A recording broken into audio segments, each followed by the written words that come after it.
So a couple nights ago, America spoke. America spoke, and they did so in the masses. And I think we saw that. Not only, as we all know, did Donald Trump win the election, but in my opinion, it was a hell of a victory. I think that we can all agree on the fact that we saw it coming. Maybe we saw it coming. I don't know. I think that I think that there was just, let's put it this way, when Donald Trump got on a stage some months ago and pulled out the too big to rig card, I think that that's what happened. That's what we saw.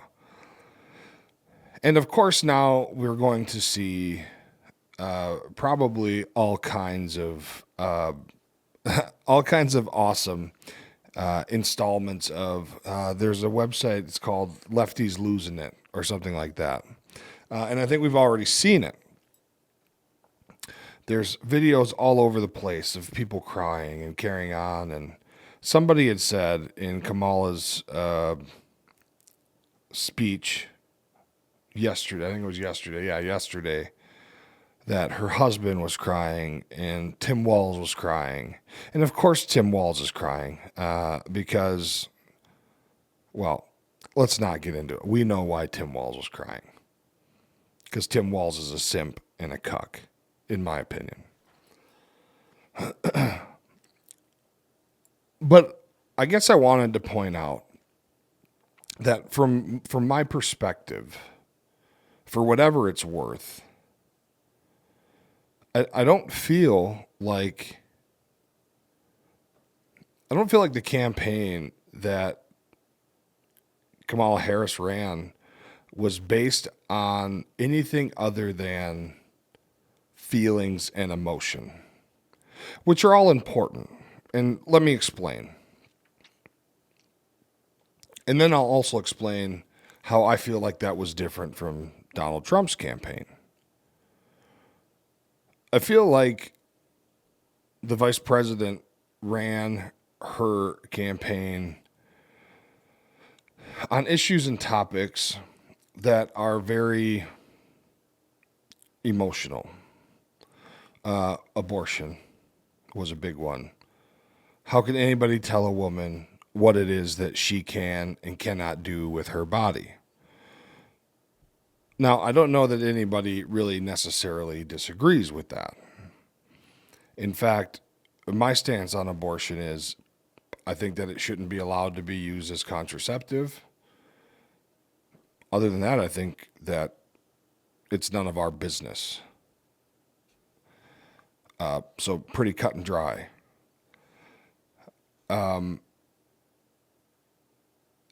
Things like healthcare. She made a lot of her campaign speeches and her appearances places wherever it is that she went, because she didn't go to any mainstream media sources and put out any kind of interview or have any conversations with any mainstream media sources. And let's be clear, I don't know that I really blame her for that. I'm not a big fan of the mainstream media either. But then again, I'm also not running for president of the United States of America. But she also made a lot of her talking points about Donald Trump. She made a lot of her talking points about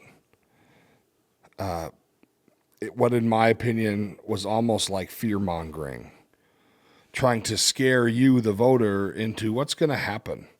What's going to happen if Donald Trump gets in office? And it was all based on fear and emotion and feeling. And I mean, and I think that we can go back and look at all of that stuff and really not have. I mean, there was no plan for inflation. There was no plan really for the border. other than we'll follow the law. There just wasn't any plans. And I think that the American people have got to this point where we need something predictable. We need something predictable to stay engaged in this country, to stay engaged in the process. And when we go to look for something to keep us engaged, to keep us in the process, we don't want to hear all the time that this other person on the other side of the aisle or the other side of the ticket or the other side of the argument, the only thing we ever hear is that he's an existential threat to democracy and that he's dangerous and that he's this and he's that. When all the while, we, the voter, are watching everything that's thrown at him. We're watching him get shot. We're watching him get potentially ambushed a second time and then told about possibly a third and maybe even a fourth time attempted assassination. We're watching him be thrown in court for days and hours and weeks on end. And we're just seeing all these things every time he turns around. He's fighting yet another obstacle that has been thrown in front of him. When all he wants to do is be president. And again, I've said this for the last few weeks on both this show and the Richard Leonard show over on Rumble. These are not ads for Donald Trump. But I'm also a big proponent of just calling a spade a spade. And I don't care who you voted for and what side of the aisle you sit or stand on. You can't deny the fact that every time this man turned around, someone else was trying to play a game of gotcha with him. Every time. And so he would take a step forward, meet the challenge head on, go to court, sit there all day, and then when he was done, he was on some stage giving a campaign speech with a smile and just taking it one step at a time. And I believe that that's exactly what the voter wanted to see. I think that that's what the voter in this country wants to see in their leader. We want to see somebody that's going to stand up in the face of adversity.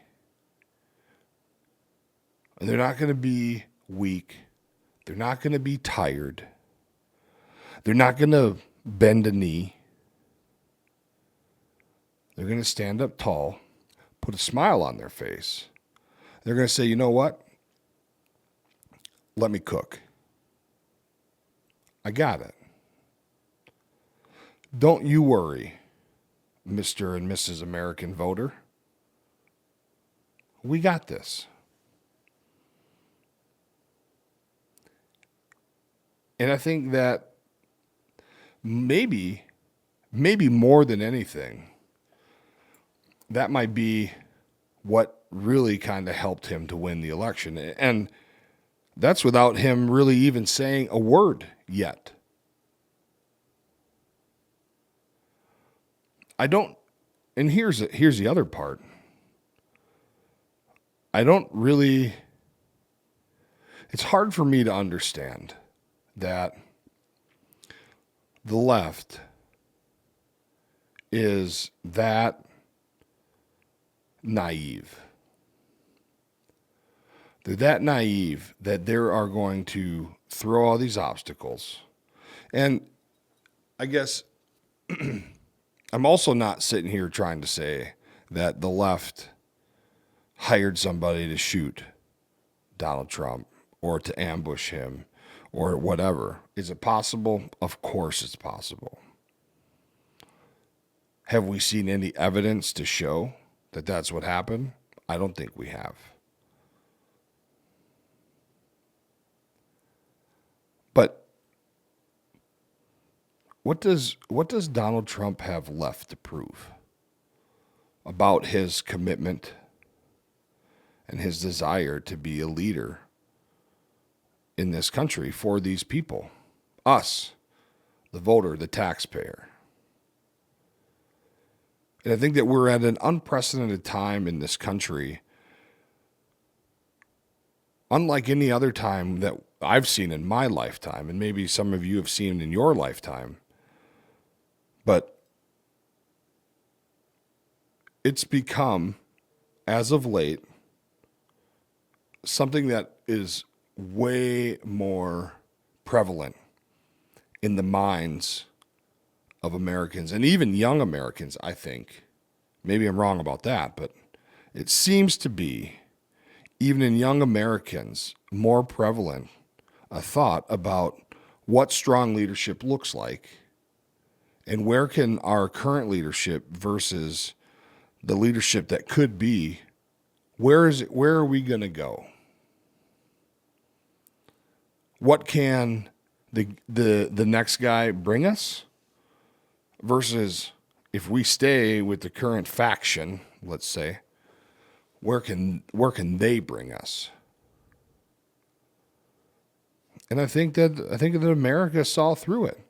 I mean, I got it right here. Not only did Trump win the Electoral College, I mean, it was 290 something. He got 209, almost 300 electoral votes, which is a pretty decisive victory. It's over 50% if I'm doing the math correctly. I'm not good at math. So if someone's going, well, no shit, well, please forgive me. But here on my other screen, it says Trump got 72,608,819 votes. He won the popular vote, but he had 50.8, almost 51% of the popular vote. So even if we threw out the Electoral College, which some people are advocating for, he still won. He still got it. In my opinion, that's a pretty decisive victory. America has spoken. And what did America hear, in my opinion, from Donald Trump? America heard about ideas, policies, and other actions that are based on fact, that are based on power, and that are based on an idea of some kind of wealth, possibly. And maybe not even possibly. I mean, maybe it's the memory of wealth from his first term. And by wealth, I don't know that I mean everyone's going to be stinking rich. But I think that everybody remembers having just a couple extra dollars of walking around money in their pocket. Everyone remembers that. You leave the gas station and you don't feel like you got fisted. You leave the grocery store and you don't feel like you got violated. That's what America remembers. I think the middle class folks, the lower middle class, the working class people in this country, that's what they remember. And because the economy turned out to be what it was under the tenure of Joe Biden and Kamala Harris, people that were probably upper middle class or even upper class, they dropped down a level. And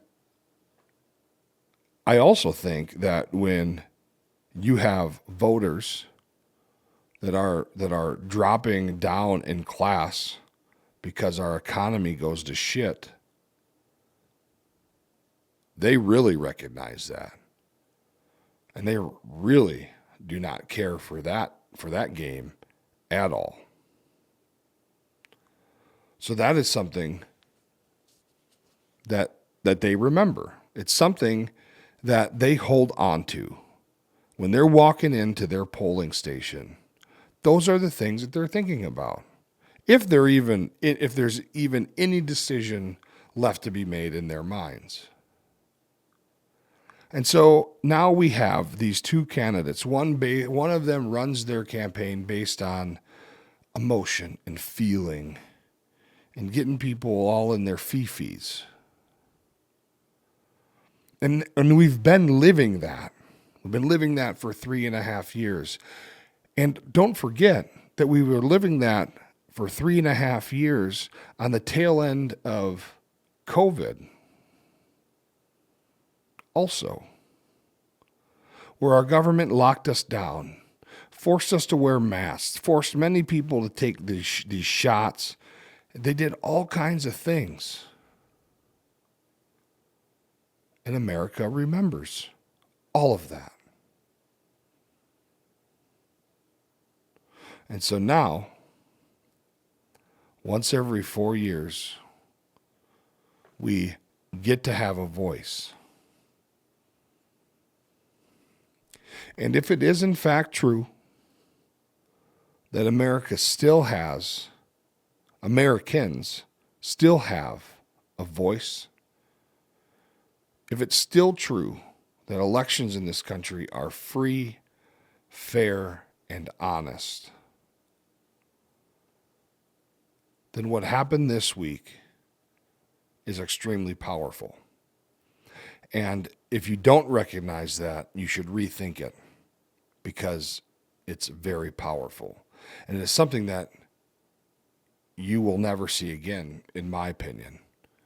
Nothing like this.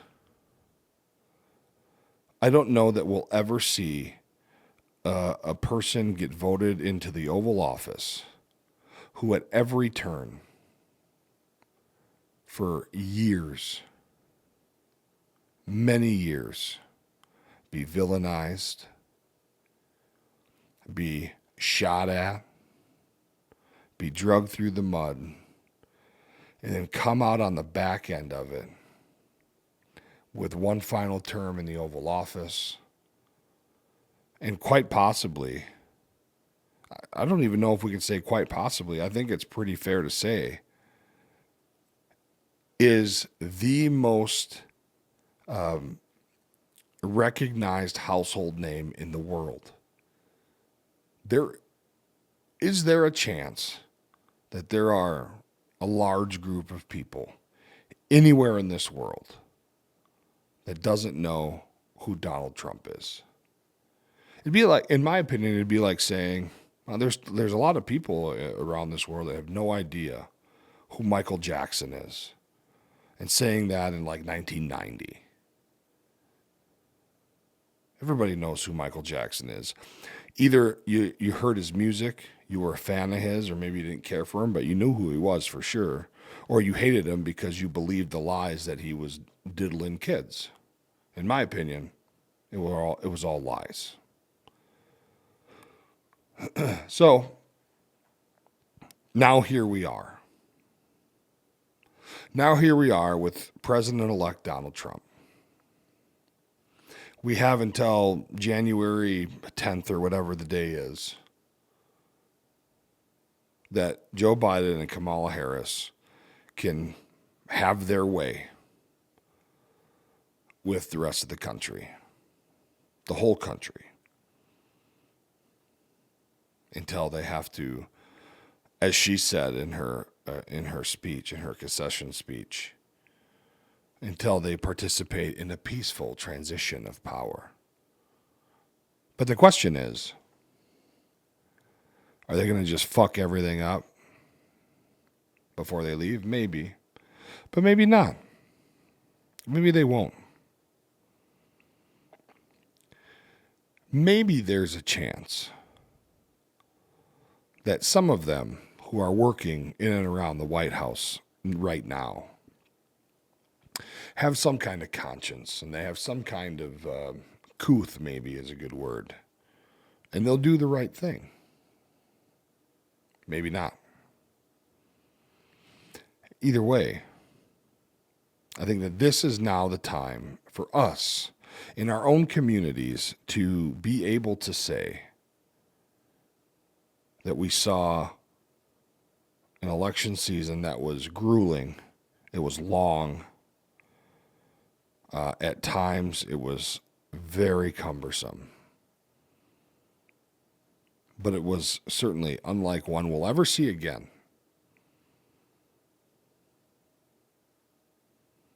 But now the real work starts for Donald Trump and his people.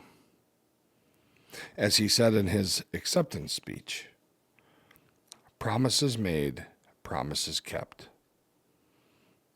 So as happy as many people are that he was voted into office, let's also not remember that now he's instituted a promise. So let's hold him to that, because we've done our part by voting him in.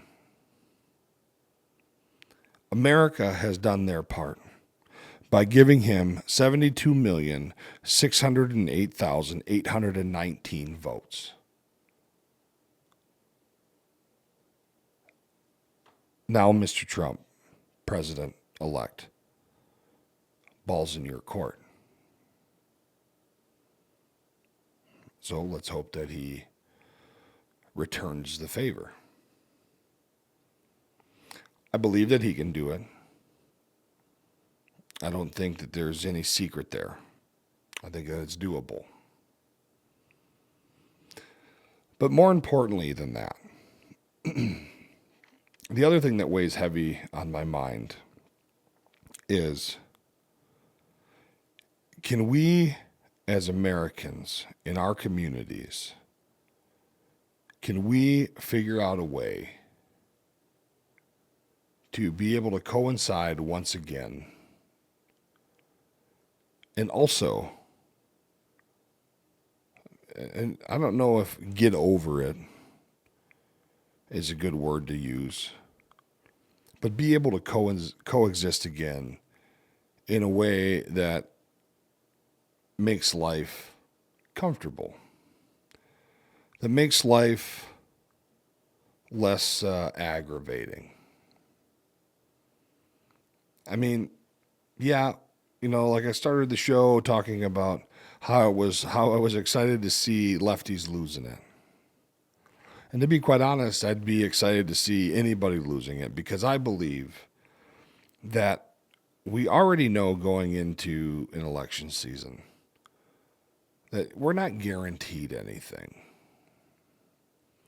This country has had voters who have won and lost. Their candidate has won and lost elections every cycle. And I believe, and I hope that this is true, but I believe that no matter what party you sit on, even if you're an independent or whatever, that at the end of the day, you still want to see the best for this country. You still want to see the best for your neighbor, no matter what party they belong to. Because at the end of the day, this still is America, and we still are a country of people that need to take care of our neighbors. Yeah, I get it. Sometimes we disagree, and sometimes we don't care to take care of our neighbors because they're fucking stupid. But how far do we let that go? How far do we carry on with that type of bullshit? And I'm talking to myself too, because I'm not innocent. But how long are we going to play that game? Are we going to do it forever? I mean, if so, okay. But like Donald Trump did say, we don't have to live that way. And in fact, I believe that that's probably the way they want us to live. Misery loves company, folks. Well, I don't want to be company with that type of bullshit. So maybe we can not participate. I don't know. It's just a thought. But anyway, I'll get off my soapbox. I don't want to keep you guys any longer than I have to. We've already been on here 25 minutes, and I just wanted to get out that I think that we as a country were at this place where all this talk about feelings, emotion, feelings, all that's good, right? Like, I should probably clear that up too. I am not saying that all of these things that Kamala Harris was talking about is bullshit, that we don't need to worry about it and it shouldn't be a thing. Because a lot of the things that both of them talk about should be a thing. But I think that we have to be smart about it, and we have to prioritize our issues that we deal with. And also understand that the president only sits in that office for 4 years. Now, also think about this. Donald Trump will sit in the Oval Office for 4 years. He's promised to do a lot of things for us as Americans. We did our part by providing him the 72,608,819 votes. Like I said, ball's in his court. Mr. President, ball's in your court. But also remember that he is going to, for the next 4 years, he's also going to be, I'm sure, they're going to try to impeach him. They're going to try to sue him. They're going to try to block him. They're going to try to do this. They're going to try to do that. And he's going to have to fight while he is in office. I think that that's inevitable. And so I think that we should keep those things in mind. I think that we should tender our expectations of what it is that he will or will not get done, but also understand that with all the things that we're facing, the border, the economy, the healthcare stuff, the inflation, rebuilding after all these national disasters, just the war on police, trying to get fentanyl off the streets. I mean, there's just so many things. Saving our kids. There's just so many things that are dirtying up our backyard that I think we need to be cognizant of that. I think that if we expect him to clean up all of it, we're not going to be happy with the results. I think that if we lower our expectations and look for quality and prioritize these projects, and you know what? Maybe, I guess I wouldn't be surprised, but maybe he'll get all of it done. I suppose that is an option. It is a possibility. But just remember this. At the end of the day, you are still going to have to pay taxes. Right? You're still going to have to go to work. You're still going to have to try to get along with the person to the left and right of you. Hopefully it'll just be a little bit easier now and a little bit cheaper. Also, that'd be nice. So, with that being said, folks, as I always say, have these conversations. Talk about these things. And you know what? Have some of these conversations with people that you think that you would disagree with, but have them respectfully. I think that there is things to be learned from the other side of an argument, no matter what it is. But I think that where we have lost is that we don't go into these conversations with open minds. I think that we go into these conversations with the idea that we're going to change minds. And for many people, you're not going to teach an old dog new tricks. I think that if you're going to try to change minds, you better come with evidence. You better come with facts, which a lot of people are good at doing these days. Just try to be good to each other, I guess, is probably the best advice I could give. And maybe you're not here to look for my advice. In that case, well, then I'll be done talking. Thank you for joining us. We will be back with you next week, as always. Take care of yourselves. Good night.